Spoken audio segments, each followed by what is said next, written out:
Greeting to all of you. It's a pleasure to meet you again on 24 Hour channel. In today's new program, we will bring you the latest and hosted news update from the domestic and international science. Now please join us for the following new highlights. Sad news, China's famous 2,000-year-old tourist attraction, the Phoenix ancient town, has been submerged in floods in July 2023, leaving President Xi Jinping's government deeply devastated and powerless in the face of nature's wrath and punishment. Many believe that China fired a bullet at nature and is now facing the consequences with an atomic bomb. Mother Nature is angry and punishing China on behalf of the world, as President Xi's regime has committed many crimes and wrongdoings against humanity. For those who have ever set foot in the Phoenix ancient town, situated on a branch of the Yangtze River about 10 kilometers away from the Three Gorges Dam, they would be mesmerized by its majestic and boundless beauty. It has existed for 2 millennia and is one of China's renowned wonders and pride throughout generations. However, yesterday, President Xi's government had to announce an extremely sorrowful news to the country's media, stating that the entire Phoenix ancient town is submerged in water due to the decision to open the floodgates of the Three Gorges Dam. This was predicted by President Xi's government that a flood would occur.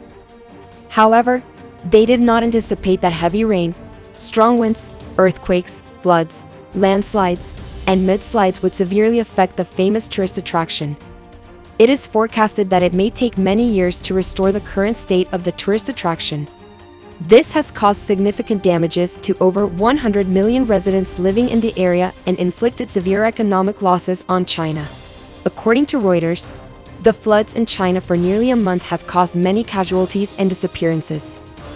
After the inexplicable hesitation and silence of China's government, President Xi Jinping, the head of the Chinese Communist Party, finally appeared on CCTV, the national television, to call on the entire nation to prevent and combat floods, landslides, and mudslides. The Chinese National Meteorological and Hydrological Center issued an urgent warning that in the coming days, China will continue to bear the unforeseen consequences from nature. In response to the urgent situation, President Xi of China mobilized the country's military forces to participate in disaster relief alongside civilians. The Chinese rescue forces have been equipped with life detection machines, and rescue dogs have been dispatched to investigate each house to rescue people, while heavy rain and hail continued to pour down on China. Previously, on June 22, 2023, China's Meteorological and Hydrological Broadcasting warned that heavy rain and floods would occur in provinces such as Zhejiang, Anhui, Hubei, Guangzhou, Guangdong, Shanghai, Fujian, Zhejiang, Jiangsu, Hubei, Jiangxi, Henan, Sichuan, and Shandong in the coming days. These regions are turning into floodplains and becoming more severely affected by geological hazards, with an increased likelihood of landslides, floods, earthquakes, and tsunamis. President Xi Jinping urged the entire nation to make comprehensive efforts to prevent the aforementioned disasters. They have strengthened rescue and relief efforts, prioritizing the protection of lives and the safety of the people.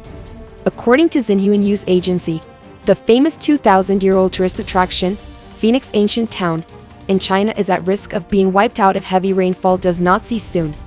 So far, more than 100 people have been confirmed dead, and many others are reported missing. Thousands of houses and cars have been swept away into the East China Sea, and thousands of businesses and corporations have had to close. The main causes of casualties are due to heavy rain, floods, and unexpected rock slides rushing down from the mountains, causing water levels in rivers to rise rapidly, up to 10 meters and, in some places, up to 15 meters above sea level, resulting in everything becoming uncontrollable. 5 bridges collapsed, and the national power grid was cut off. Transportation was paralyzed, leaving people isolated, and all these events are causing President Xi Jinping, the head of the Chinese Communist Party, to have sleepless nights and lose his appetite. Many believe that his government is now only praying for a miracle to rescue China from this urgent disaster, as Beijing is feeling remorseful and remorseless. No country in the world is willing to support or extend a helping hand to China because they fear that if they help, China will turn around and bite them back. This is why no one in the world has come forward to assist China during these critical days. Ladies and gentlemen, there is some breaking news regarding the floods in China that many people are concerned about, particularly related to the famous 2,000-year-old tourist attraction, the Phoenix ancient town. According to the South China Morning Post on June 23, 2023, floodwater has been submerging the Phoenix ancient town, one of the world's renowned tourist destinations. The town, situated on a branch of the Yangtze River, is the latest area to be flooded as the floods ravaged southern China for the past few weeks. Videos and images from the residents of the Phoenix ancient town, a town with a history of over 2,000 years located in Hubei province, China, show torrents of flood water rushing through the town streets. In some areas, the water has risen to the rooftops, trapping at least 100 people. In the more modern parts of the town, vehicles and pedestrians struggle to move through the murky floodwaters.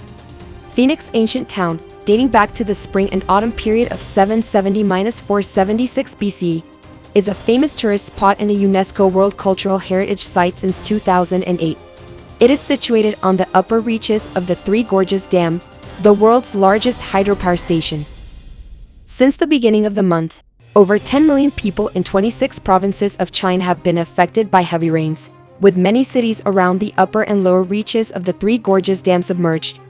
According to China's Central Meteorological and Hydrological Agency (CMA), heavy rains are expected to continue for the next few days. If not careful, Phoenix ancient town could be wiped off the map of China, and many fear that the tourist attraction will be completely submerged by the floodwaters.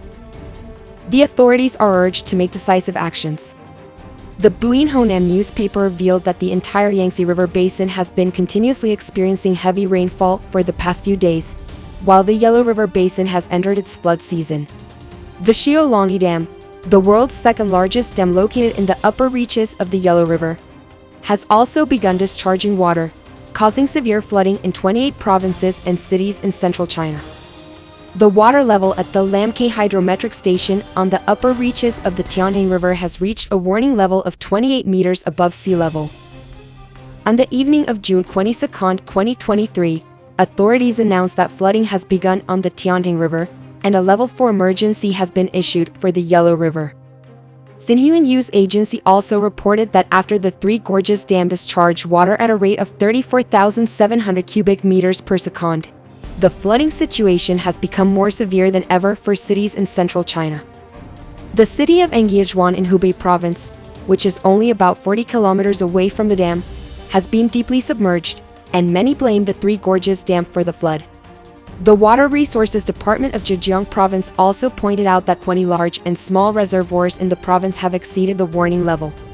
All boats serving daily tourist tours have been moved elsewhere, and it is believed that Phoenix ancient town is sinking every day, every minute, and every second. If the rainfall in this area does not decrease in the coming days, there is a high possibility that it will be erased from China's map. This is distressing news for President Xi Jinping's government, and the nerve center of his government in Beijing is extremely anxious. They are mobilizing numerous military forces and departments to join the people in combating the floods in Phoenix ancient town. Now, moving on to another piece of breaking news we received from the Ukraine-Russia conflict.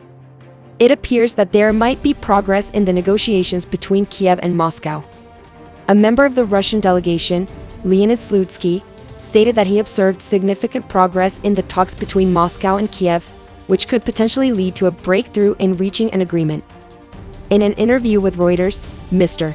Slutsky, chairman of the State Duma's International Affairs Committee of Russia, said, "If we compare the positions of both delegations in the talks, from the beginning until today, we can see significant progress. I am pleased to say that, in my personal expectations, with this progress, in the next few days, both delegations can establish common ground and sign documents." Mr. Slutsky emphasized that signing such documents would be a crucial matter, as it would provide the basis for both sides to de-escalate the situation. Russia has continuously accused Ukrainian nationalists of using civilians as human shields and impeding their evacuation through humanitarian corridors. Mr. Slutsky criticized these actions but expressed confidence that the crisis will be resolved in the very near future. Kiev has consistently denied hindering evacuations and blamed Russian shelling for impeding safe movement of civilians. Not only Russia but also Ukraine has acknowledged some progress in the negotiations. Mikhail Podolyak, an advisor to the Ukrainian president's office, stated in an interview with Commerce and Tenge that both sides are approaching a compromise. He emphasized that Russia has begun to adopt a more comprehensive view, but noted that it will take more time for Moscow to fully understand the current situation. Advisor Podolyak suggested that the agreements between Kiev and Moscow should be comprehensive, including terms for ending the conflict, a schedule for Russian troop withdrawals, provisions for ensuring the peace agreement, and detailed descriptions of compensation mechanisms, as the reconstruction efforts could cost billions of dollars. Previously, Podolyak mentioned that the negotiations between Kiev and Moscow were ongoing continuously via online format. On the Russian side, the delegation is still led by Deputy President Vladimir Medinsky. The next meeting of the two delegations is expected to take place. The first round of Russia-Ukraine talks was held in Gomel, Belarus, and lasted for about 5 hours. The second round was organized on June 2027, also in Belarus, resulting in an agreement on humanitarian corridors for civilians. The third round took place in the Brest region, Belarus. Additionally, Russian Foreign Minister Sergei Lavrov and his Ukrainian counterpart Dmitry Kuleba had a meeting on the sidelines of the Antalya Diplomacy Forum in Turkey. During a meeting with Belarusian President Alexander Lukashenko, Russian President Vladimir Putin stated that the peace negotiation process is showing some positive changes. President Putin had previously stated that Russia is ready to engage in dialogue with Ukraine and anyone else who seeks peace in Ukraine, but with the condition that they must respond to Moscow's demands. These demands include Ukraine maintaining a neutral stance and retaining its non-nuclear status, demilitarization and denazification of the country, recognizing Crimea as part of Russia, and recognizing the sovereignty of the Donetsk People's Republic and Luhansk People's Republic within the administrative borders of Donetsk and Luhansk regions. The recent information concludes our new bulletin. Thank you all for your attention and viewership. If you have many contributions to the program, please leave your comment below or write to us. On behalf of the entire team, I thank you for watching. Goodbye for now and see you again.